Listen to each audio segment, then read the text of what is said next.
3/4 of his supporters say they are in favor of the proposed ban on Muslims entering the U.S. And Trump has always shown skill at stirring the pot to separate traitors from patriots. He was the point man of the so-called birther movement, challenging President Barack Obama to prove he's a natural-born American and therefore the legitimate president. I'm very honored to have gotten him to release his long-form birth certificate, or whatever it may be.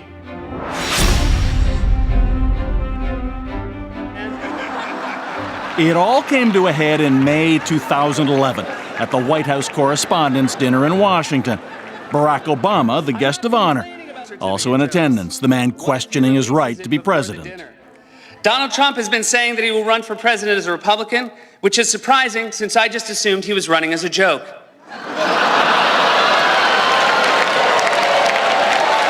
But for the Donald, the needling was about to get much worse. Donald Trump is here tonight.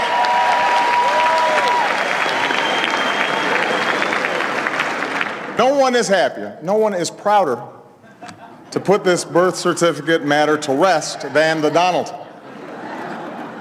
And that's because he can finally get back to focusing on the issues that matter.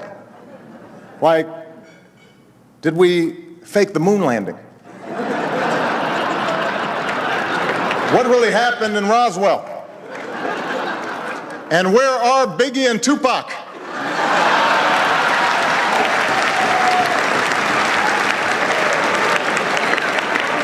Yeah, the president nailed him on it. I think he was angry. I mean, I think he thought, how dare he take me on? I'm more important. All kidding aside, obviously we all know about your credentials and breadth of experience. Indeed, some suggest being the butt of Barack Obama's humor that night may well have triggered Donald Trump's decision to run for the office of president himself. After the break, the making of the would-be president. Take a look at my next guest. This is Donald Trump, 33 years old. But once you brought young Donald, this fresh face, then all of the media coverage was focused on this new young star doing this giant project. How Donald Trump went from this to this. Get him out of here! Get out! Get him out of here!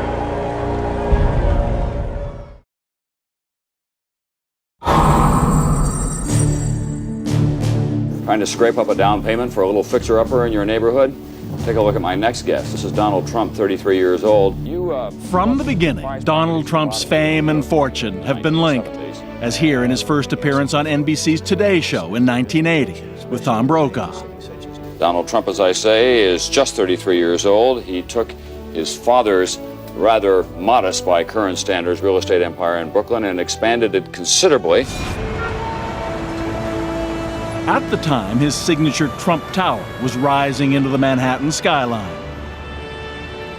He now has an apartment for sale in a new Trump building called the Trump Tower, going up on 5th Avenue. There it is. You can buy this apartment, one floor of it, one whole floor of that building, that is, $11 million altogether. Mr. Trump, what's left in your life? You're 33 years old, you're worth all this money. You say you didn't say that you want to be worth $1 billion. No, I really don't. I just want to keep busy and keep active and be interested in what I do, and that's all there is to life as far as I'm concerned. That was over 3 decades ago, and for much of it, the real New York tourist attraction has been Donald Trump himself. If you walk down 5th Avenue at any time of day, before all of this started, people are over there having their picture taken in front of the golden T. I mean, he is the idea, and many people's minds, of the American dream realized. He's rich and famous and unapologetic about it.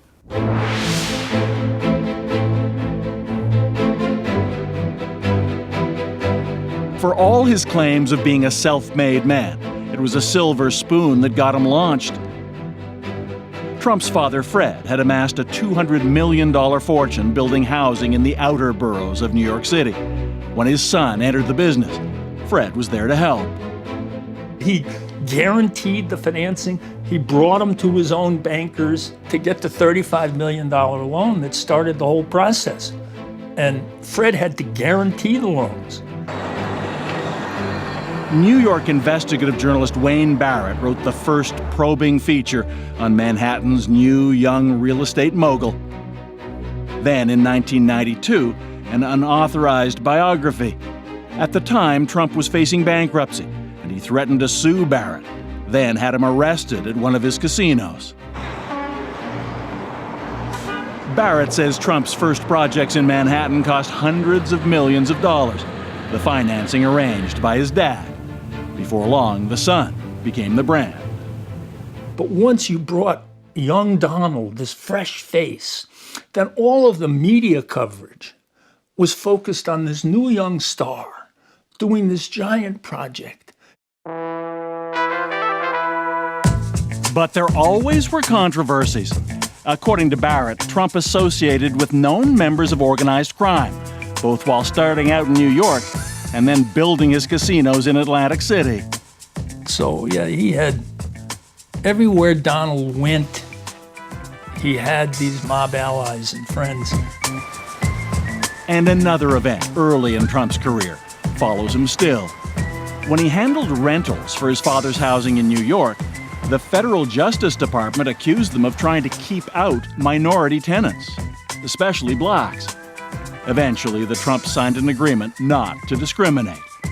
But the taint of racial animus has wafted over Donald Trump ever since, even at his televised roast.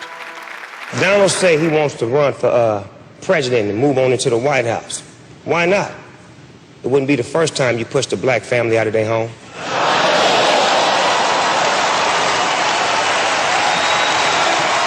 Amazing! Amazing! It's no laughing matter, and there continue to be allegations about Trump's racism. For example, this tweet that 81% of white American homicide victims are killed by African Americans. It's blatantly untrue. In fact, none of these other supposed facts are true. And at Trump rallies, racial tension seems to be just under the surface. That is, until it boils over. Each event begins with an ominous kind of public service announcement. And the PA announcer before the event basically tells the audience, if somebody gets up and starts causing a scene, if there's a protester in the middle of the event, please do not touch or harm the protester. And they actually instructed us to just circle the person, shout Trump, Trump, Trump at the person, and wait for security to escort that person out. Trump, Trump, Trump, Trump, Trump, Trump, Trump, Trump, Trump, Trump, Trump. But the eviction process is rarely that orderly. Get him out of here! Get out! Get him out of here! At this Trump speech in Alabama, a Black Lives Matter protester is punched and kicked. Trump suggests he was asking for it.